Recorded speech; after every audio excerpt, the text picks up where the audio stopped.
Hello! I am joined today by my cup of tea and my kitten who is being mental. Here she is. Here she is! Hello! So if you hear weird noises in the background, that's going to be her. I apologise now, but she probably has more interesting things to say than me. She's found her shadow on her wall, so she's really interested in that. Oh, and she's found a fly. That's your first fly! Today I'm going to be talking about how we are going to deal with anxiety post-lockdown. We are not post-lockdown yet. We are kind of... Oh, do we even know? Do we even know where we are? Not really. We went into lockdown in March. We came out, was it like June or July? We were out for a bit, kind of, and now we're kind of back in.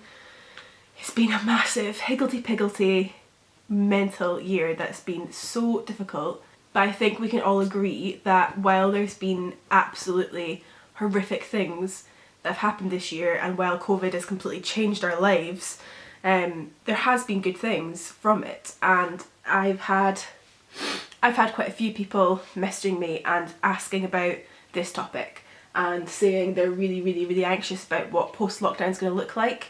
So I thought I'd film a whole video on it.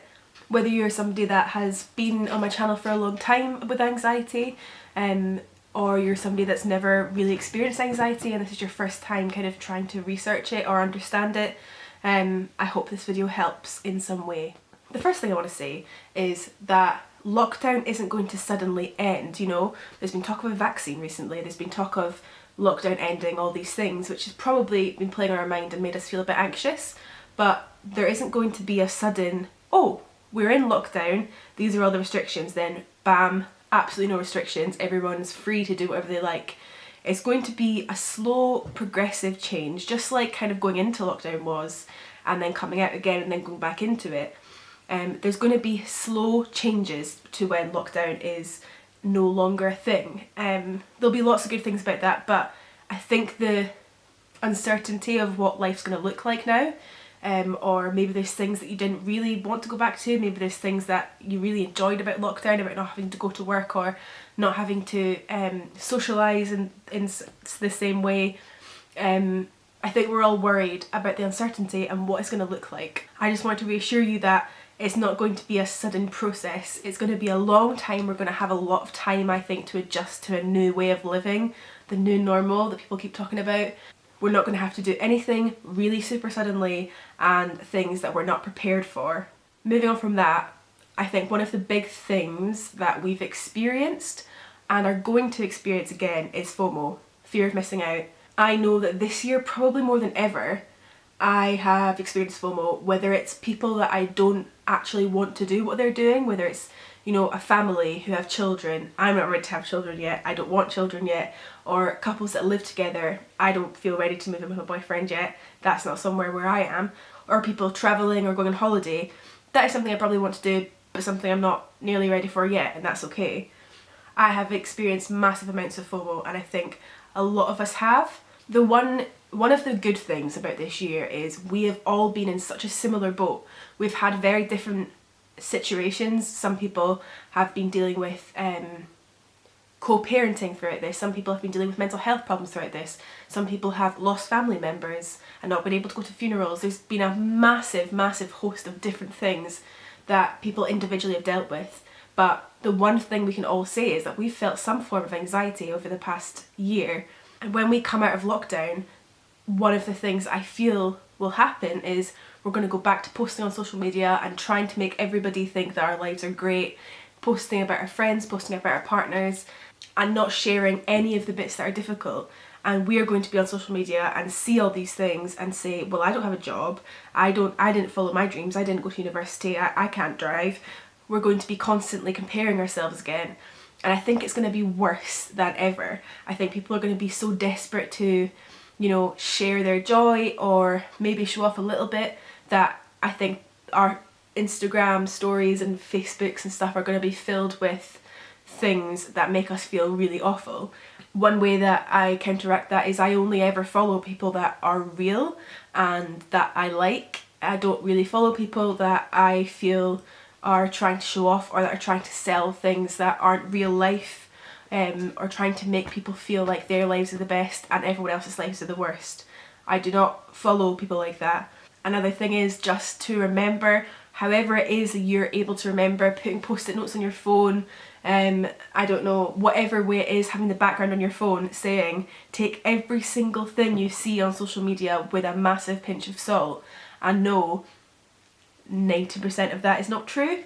A person will show you one photo from their day, a day where they may have cried, where they may have gone through a breakup, where they may have lost somebody, where they may have felt anxious, felt depressed, and they will show one photo where they looked amazing and they were with loads of friends and they were doing really fun things, and that's what we're going to take from that. And FOMO is going to be a thing again. That was one of the great things about lockdown, is we were all in the same boat, and we all knew everyone else was in their house, so it wasn't like we were missing out on anything. And I think that was a big thing that helped so many people's anxiety. So that's something that's going to happen again, but it's not true. Your life is just as good as theirs. They're just good at disguising that. The next point I wanted to make is we have learned so much over the past year. We've learned physical great things like baking or cooking or drawing or writing or reading. We've learned loads of people have been sea swimming, loads of people have been exercising more. So many cool things. People have been doing really cool things. And I think the slowness and the stopping has allowed people to be creative. People have been able to rest, people have been able to sleep for as long as they want to sleep. I know this isn't everybody's situation in lockdown. Some people were still working just as much, or some people were working more. But for a lot of people, there was a chance to slow down. And I think that is something that we've learned. We've learned so many things. Maybe even just taking a minute to think about what you've learned in 2020. What good things have come to you? What habits have you stopped? What habits have you started? Just taking a moment to figure out what benefits came from it and then use them going forward. If you are somebody that was relieved that you didn't have to go out to clubs, to socialise with friends again, to go to parties you didn't want to go to meet people you didn't want to meet, if you were somebody that was glad that you were furloughed and you didn't have to go to work, what is it about your work that you don't like? What is it that you want to do? What passions have you started? Now is the time to really ask these questions and take what you have learned in lockdown into your post-lockdown life. If you don't want to go to those parties anymore, now is the time to not go to those parties. If you're glad that there's a certain friend that you've not had to meet up with because of the pandemic, stop meeting up with that friend. You know, just looking at what parts of lockdown we want to take into our lives and making sure that we absolutely take them into our lives.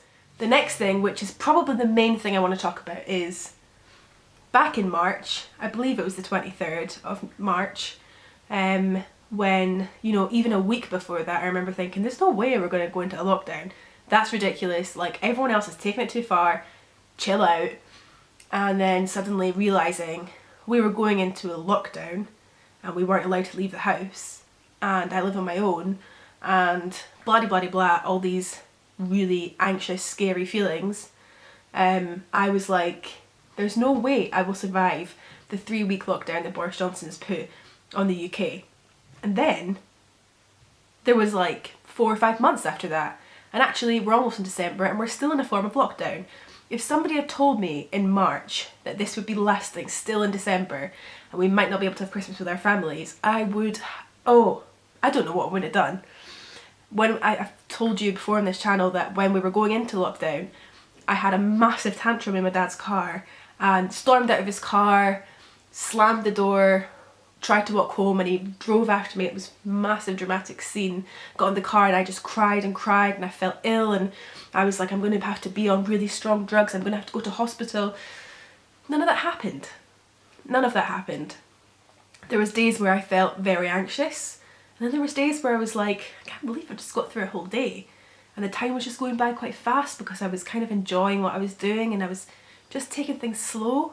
As somebody that suffered with agoraphobia and I've missed out on so many things, I was finally actually doing more things because my friends were meeting online and I could always join them. I started to be really grateful for the stuff I had, you know. Lockdown was absolutely horrific and one of the biggest, scariest things to happen to our societal mental health. But also, we've got through that. We've actually gotten through a pandemic, a global pandemic, where we were locked down, where people have lost their lives, where, you know, People have lost their jobs, where we've had to not see family and friends, we've had to stop socialising, we've had to stop seeing each other, we've had to stop relying on each other for certain things. You've gone through that. And whether it was the easiest thing you've ever done in your life or the worst thing, the hardest thing you've ever done in your life, and you're still struggling with it massively, you've done that. I just think that's absolutely insane. And for my people on here that have had anxiety and depression and mental health problems before lockdown, I cannot believe how resilient and strong we are, and it makes me just so proud to be in this community actually of people that are so strong and brave, and that people might not get and that don't really care to get sometimes. But we know what each other have been through in this last year. And I just think if we can get through that, that's a serious life lesson that we need to take forward. We were absolutely terrified of going into lockdown. And if we get through that, I just think we can get through so much. For people that haven't really suffered with anxiety before, or you're new to kind of trying to get better from stress related stuff, one of the best things that I could recommend is tiny little steps, celebrating those tiny little steps and not rushing. I think one of the scariest things about coming out of lockdown is thinking, oh my god, what if I get invited to quite a few parties? What if I have to, I'll not have any energy to do that, and I'm going to be really nervous. I'm still probably going to be kind of scared about the pandemic, and then I'm going to have to go back to work, and I don't think I can work 5 days a week anymore. I've had so much time to rest and think, and I actually want to do something different, and I'll have to go back to doing this, and maybe I'm meant to volunteer, maybe I'm meant to change my career. All of these loads of thoughts are whizzing around in our head. And the biggest life lesson that I ever learned and that really helped me was you need to do things, and you will have heard this a million times, so I'm going to say it again, you need to do things in really tiny little steps. And it might feel like you're doing nothing, it might feel like you're not making any progress, and it might be quite frustrating to do things in such small steps when you might be used to doing monumental things. But this is the best way to get there, is, okay, I've not been in a cafe in 12 months, I've not met up with this friend, is it going to be awkward with this friend? Or try and schedule these things maybe once a week at first. Talk to your work about, is there a possibility I can work from home, or I can work from home 2 days a week, or these are the things that I need to build into my life now. When you manage to go to a cafe and you realise it's not as bad as it was, or maybe it's really horrible and you really hate it and you feel really anxious, or meeting up with that friend and it was really awkward, or it wasn't really awkward, whatever it was, you need to celebrate those tiny little wins, because they are not tiny and little to us. They make us feel dread, they make us feel ill. We need to really go back to basic. We need to really give ourselves a break, and we need to not put masses of pressure on ourselves to be exactly the same as we were before the pandemic, because we hopefully have a lot of our life left, and we don't need to worry about whether we've written the book that we said we're going to write in lockdown. Maybe I should just do it after work every day. We don't need to worry about whether we're going to lose all our friends because we've not seen them in so long and we still don't really feel ready. We don't need to worry. We've got plenty of time, and the one thing we do need to do is practice ridiculous amounts of self-kindness and to take things really slowly. And the last thing I'm going to say is very obvious, you'll have heard it a million trillion times before, but it's to talk to people. You might have people in your life that might not be the best at talking to about things that you experience, but hopefully I'm hoping that you have somebody, even just one person, or one person even online that you don't know in person well. Talk to them about how you feel, and it doesn't need to be a massive big declaration of everything you've been feeling the past 12 months, or it can be if you want it to, but just talk as and when somebody asks you if you're okay, tell them. And if you're able to go to therapy, please do, because therapy is one of the best things I ever did. And it took me a really long time to find a therapist that was good for me, but I did. There's a million more things I could say on the post-lockdown topic, but I think I've talked for absolutely ages. I just know this stage feels really uncertain. It feels really like unknown territory. We don't know what is going to happen in the future, and that's a really horrible thing for people with anxiety to get their head around, and it's why we don't go to places, because what if we have a panic attack? What if we get ill? What if this happens? So having a massive uncertain, unknown thing about to happen is a really difficult thing for us. But like I said, we've been through a pandemic, tick that box, and now it's just time to move on to the next thing, hopefully soon. So yeah, I hope you're all doing okay, and thank you very much for watching. Bye!